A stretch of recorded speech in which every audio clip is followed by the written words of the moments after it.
Namaste, good evening. Ram Ram.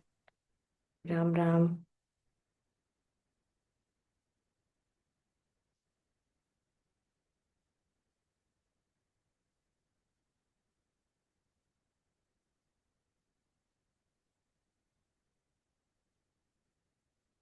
Let us begin. Sit comfortably. Gently close your eyes. Keep your back straight. Relax your shoulders.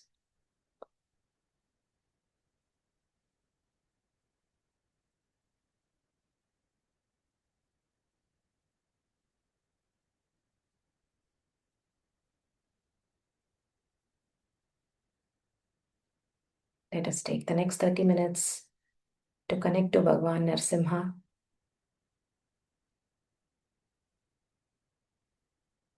Let us seek his protection.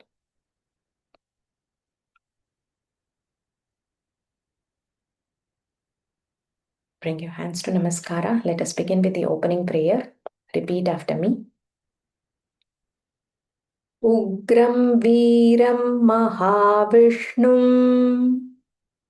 Ugram Veeram Mahavishnum. ज्वलन्तं सर्वतोमुखम् ज्वलन्तं सर्वतोमुखम् नृसिंहं भीषणं भद्रम् नृसिंहं भीषणं भद्रम् मृत्युर्मृत्युं नमाम्यहम् मृत्युर्मृत्युं नमाम्यहम्.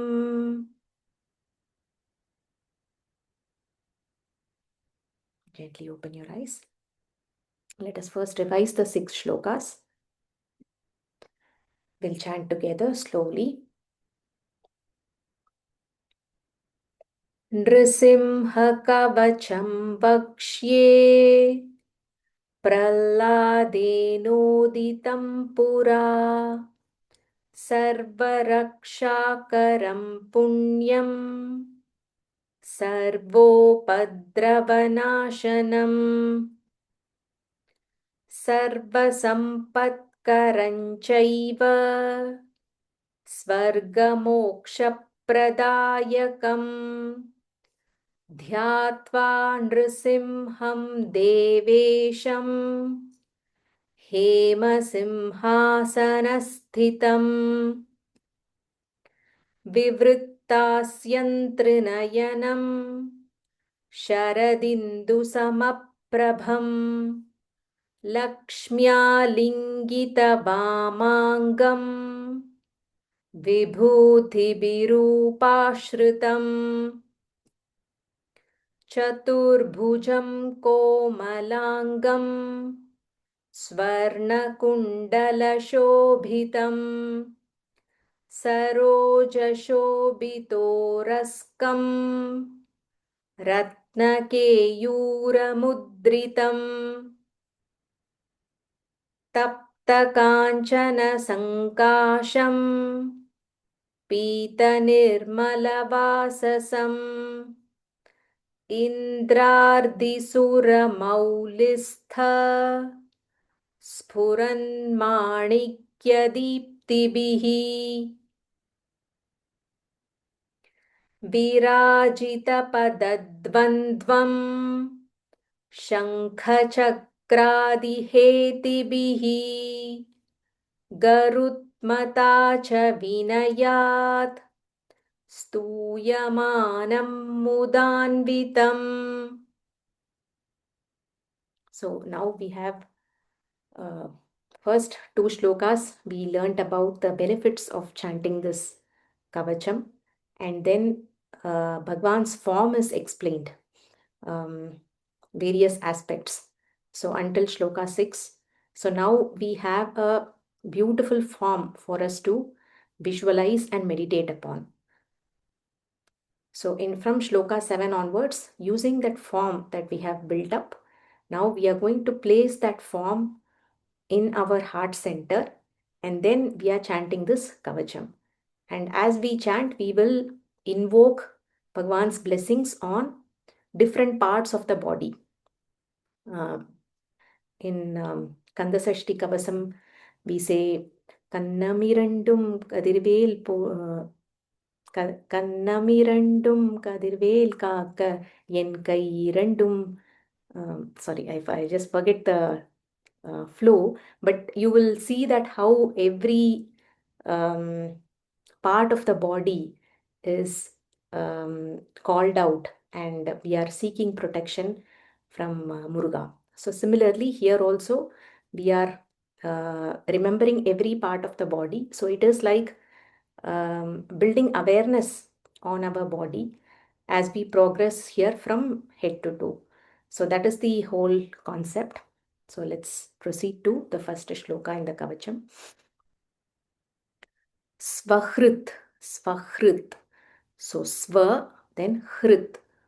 There is a half H and the R. Um, it's um, it's not R, it is a vowel sound. It is Hr. Hr, Svahrit. Svahrit Kamala Sambasam. Svahrit Kamala Sambasam. So here we don't say Hru, it is Hr. This is the vowel R joined with Ha. So Hr. Svahrit Kamala Sambasam. Sambasam. Kritva. Kritva. Here also Kr. Kritva tu Kavacham. Kavacham Pathet.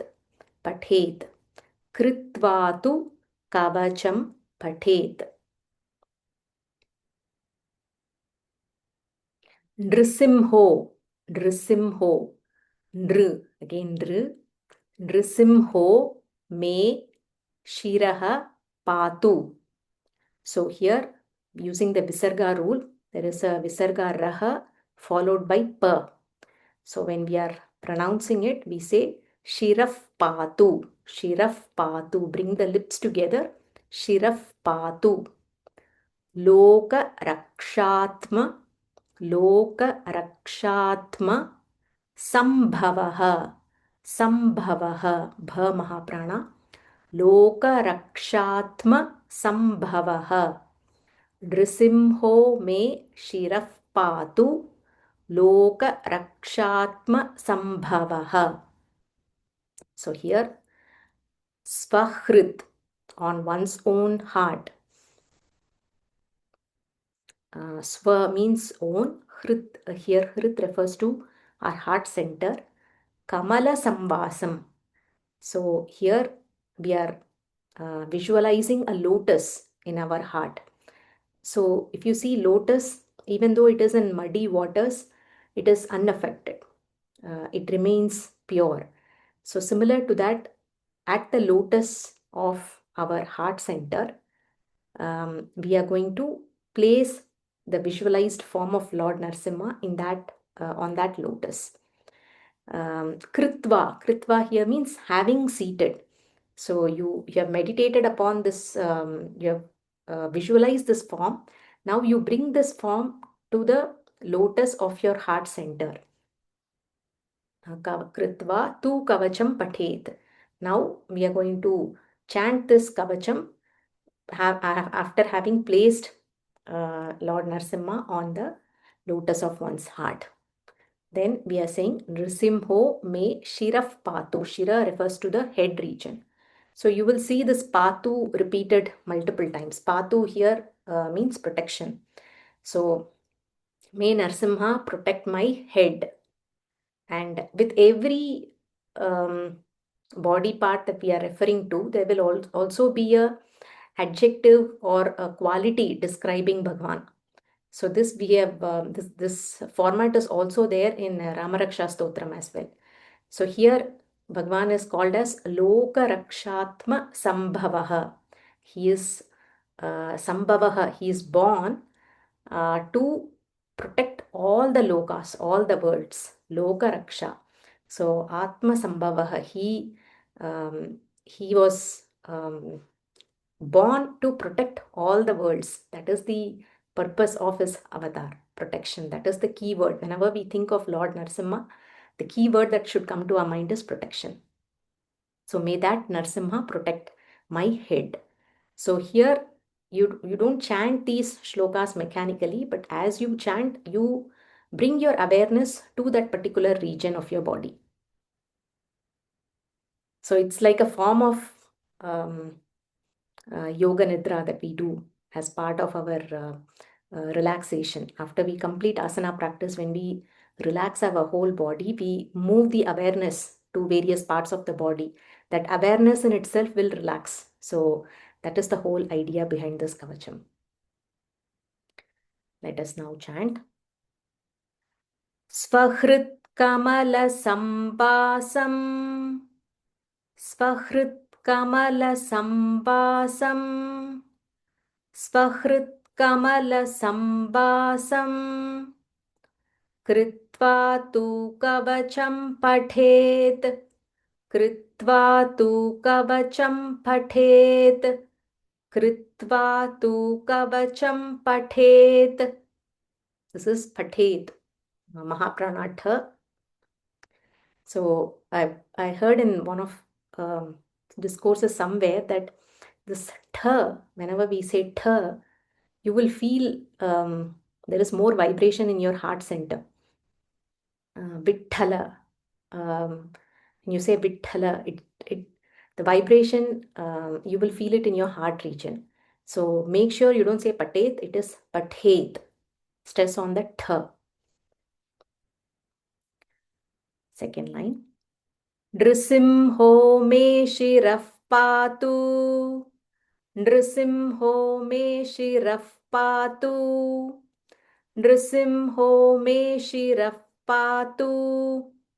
लोकरक्षात्मसम्भवः लोकरक्षात्मसम्भवः लोकरक्षात्मसम्भवः. First line complete.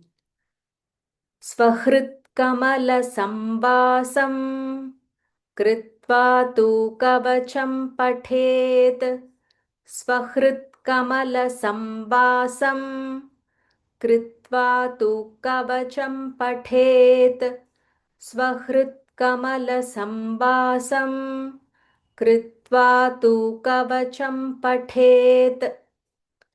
नृसिंहो मे शिरः पातु लोकरक्षात्मसम्भवः. नृसिंहो मे शिरः पातु लोकरक्षात्मसम्भवः.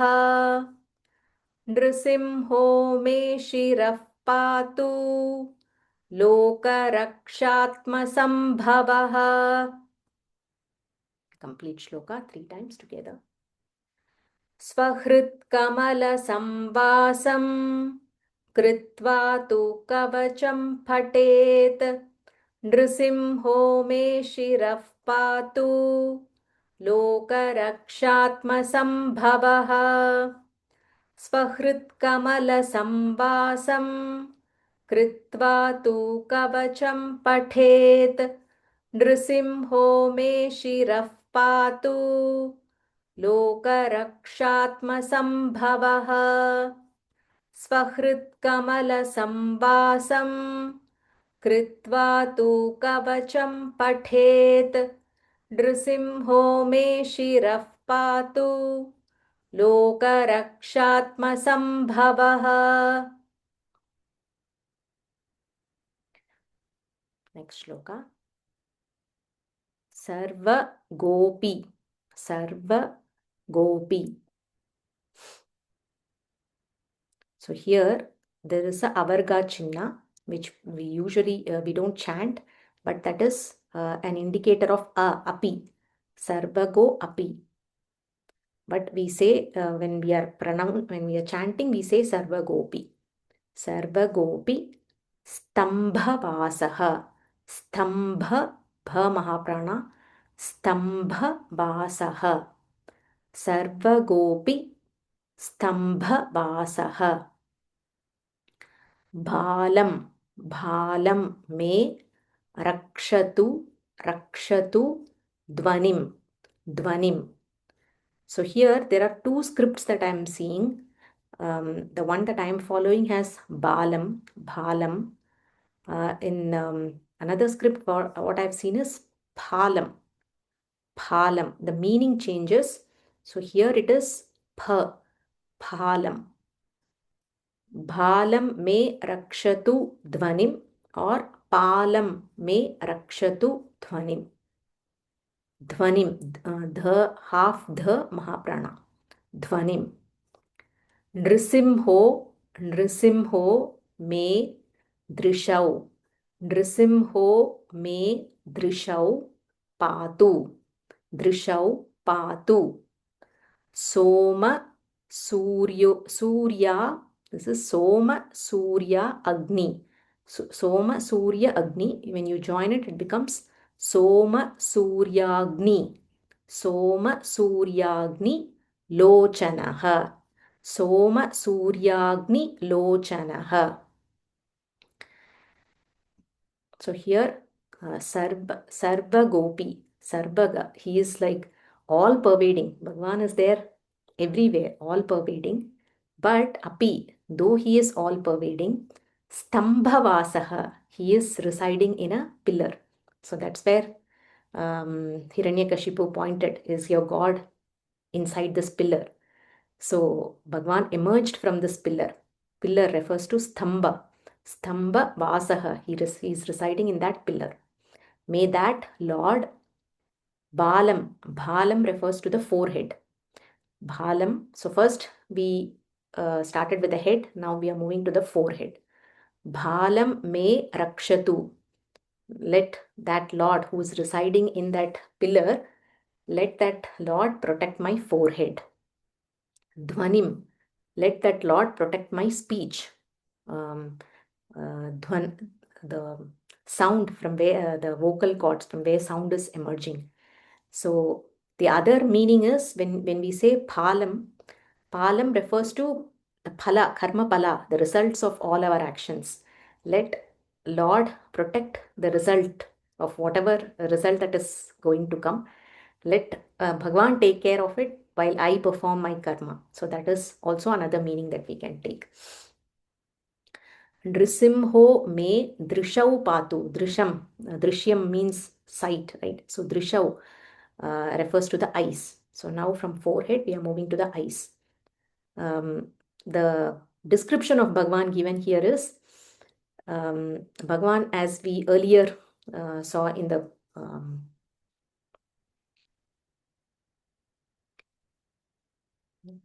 third one, Trinayanam, right? We said he has three eyes. So the three eyes is referred here as Soma, Surya, Agni. So Bhagwan's three eyes are moon, sun and Agni. Those are his three eyes. Lochana. Lochana refers to eyes. So why are these three called as eyes? Because these three entities are the ones that are illuminating, that illumines the world around us. Sun, moon and fire. So those three elements are so important. So those are the three eyes which help us perceive this world. So those three entities are nothing but the eyes of Bhagwan himself. Let us chant. Sarvagopistam bhavasaha. Sarvagopistam bhavasaha. Sarvagopistam bhavasaha. Bhalam me rakshatu dhvanim. Bhalam me rakshatu dhvanim. Bhalam me rakshatu dhvanim. So here, just one clarification. Whenever you are joining, when you're joining two words and the second word starts with a half letter, here stha, here dva, always join the ending letter of the first word with this half letter so that you can feel that stressing that is required for half letters. So सर्वगोपिस्तं भवासः भालं मे रक्षतु ध्वनिं तुध्वनिम्. So you will hear that half letter more clearly. Second line. नृसिंहो मे दृशौ पातु. नृसिंहो मे दृशौ पातु. नृसिंहो मे दृशौ पातु. सोमसूर्याग्निलोचनः. सोमसूर्याग्निलोचनः. सोमसूर्याग्निलोचनः. First line complete. सर्वगोपिस्तं भवासः भालं मे रक्षतु ध्वनिम्. सर्वगोपिस्तं भवासः भालं मे रक्षतु ध्वनिम्. सर्वगोपिस्तं भवासः भालं मे रक्षतु ध्वनिम्. नृसिंहो मे दृशौ पातु. सोमसूर्याग्निलोचनः.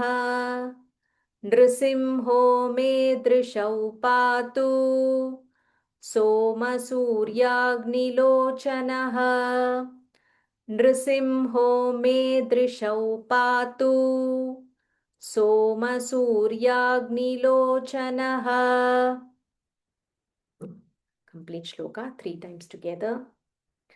सर्वगोपिस्तं भवासः भालं मे रक्षतु ध्वनिम्.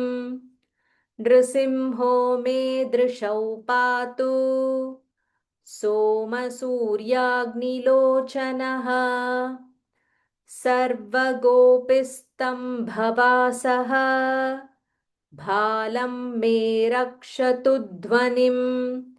नृसिंहो मे दृशौ पातु. सोमसूर्याग्निलोचनः. सर्वगोपिस्तं भवासः भालं मे रक्षतु ध्वनिम्.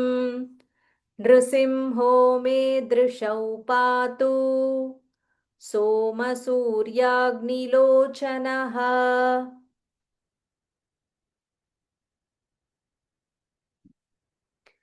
Next shloka. Smritim. Smritim. So you will see most of these shlokas have this r, nr, mr. So we should be careful while pronouncing, not say smru. It's not smruti, it is smriti. Smritim me patu. Smritim me patu. Again, the word patu will also repeat as we chant along, mentioning every part of the body, every aspect of the body. Smritim me patu nriharir. So here the break that we will take here is here, nriharir. There is a half r after r. This is slightly tongue twister. There is nr, nr, hari, nrihari, nriharir. Because we are taking a break there, we will say nriharir. Munivarya, Munivarya, Munivarya, Stutipriyaha, Stutipriyaha.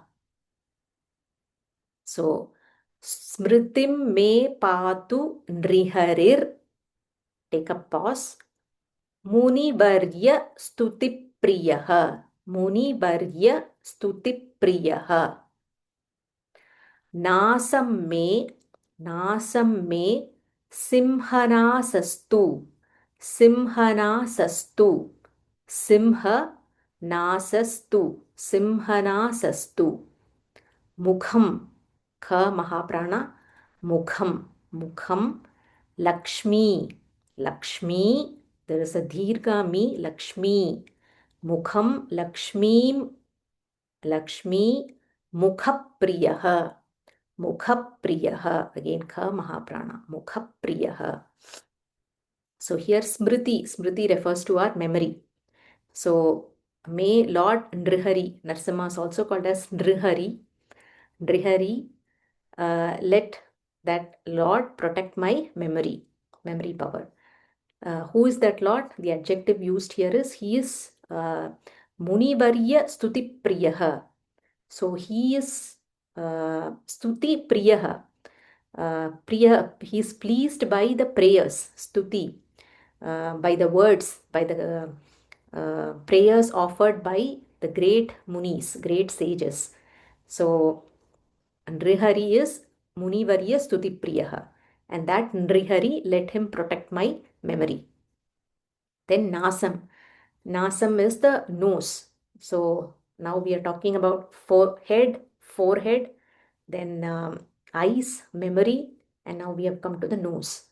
So Nasam, let the Lord who has the nose of a lion, Simhana Sastu, the Lord who has the nose of a lion, let that Lord protect my nose. So now as we are um, processing each and every part of our body, we are also connecting with Bhagwan. So we are imagining, we are visualizing Bhagwan's face, Bhagwan's nose, and then we are also linking it to our own part of the body. So Nasam me simhana sastu mukham. Mukham, it refers to both face as well as mouth. So it can, depending on the context, mukham can be used for both mouth as well as for the face. So here, mukham, our body part, may the Lord protect my mouth. And Lakshmi Mukha Priyaha. So here, Bhagwan's face, the lion face, is adored by Lakshmi. Goddess Lakshmi adores Bhagwan's face. May that Lord protect my mouth. Let us chant. Smritim me patu nriharir. Smritim me patu nriharir. Smritim me patu nriharir. Munivaryastuti Munivaryastuti Munivaryastuti Nasam me simhanasastu. Nasam me simhanasastu. Nasam me simhanasastu. Mukham Lakshmi Mukhapriyaha. Mukham Lakshmi Mukhapriyaha. Mukham Lakshmi Mukhapriyaha. Smritim me patu nriharir. Munivaryastuti priyaha. Smritim me patu nriharir. Munivaryastuti priyaha. Smritim me patu nriharir. Munivaryastuti priyaha. Nasam me simhanasastu. Mukham Lakshmi Mukhapriyaha. Nasam me simhanasastu. Mukham Lakshmi Mukhapriyaha. Nasam me simhanasastu. Mukham Lakshmi Mukhapriyaha. Complete shloka. Smritim me patu nriharir. Munivaryastuti priyaha. Nasam me simhanasastu. Mukham Lakshmi Mukhapriyaha. Smritim me patu nriharir. Munivaryastuti priyaha. Nasam me simhanasastu. Mukham Lakshmi Mukhapriyaha. Smritim me patu nriharir. Munivaryastuti priyaha. नासं मे सिंहनासस्तु मुखं लक्ष्मीमुखप्रियः. Chant the 7, 8, 9 together. स्वहृत्कमलसंवासं कृत्वा तु कवचं पठेत्. नृसिंहो मे शिरः पातु लोकरक्षात्मसंभवः. सर्वगोपिस्तम्भवासः भालं मे रक्षतु ध्वनिम्. नृसिंहो मे दृशौ पातु सोमसूर्याग्निलोचनः. स्मृतिं मे पातु नृहरिर्मुनिवर्यस्तुतिप्रियः. नासं मे सिंहनासस्तु मुखं लक्ष्मीमुखप्रियः. Gently close your eyes.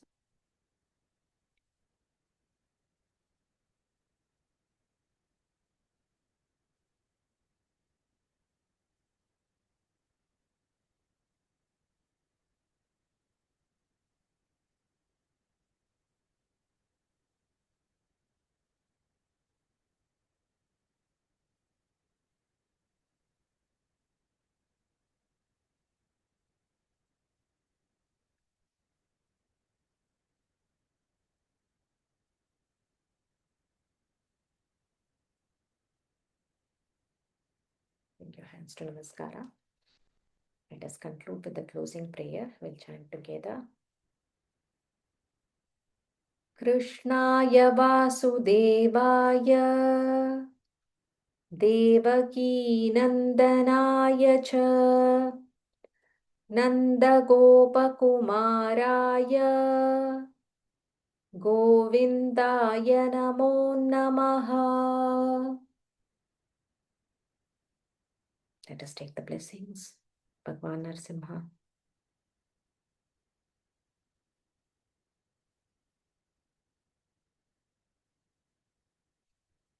Slowly open your eyes. Thank you for joining. We'll again meet tomorrow. Thank you, Anuj. Thank you, you. ma'am.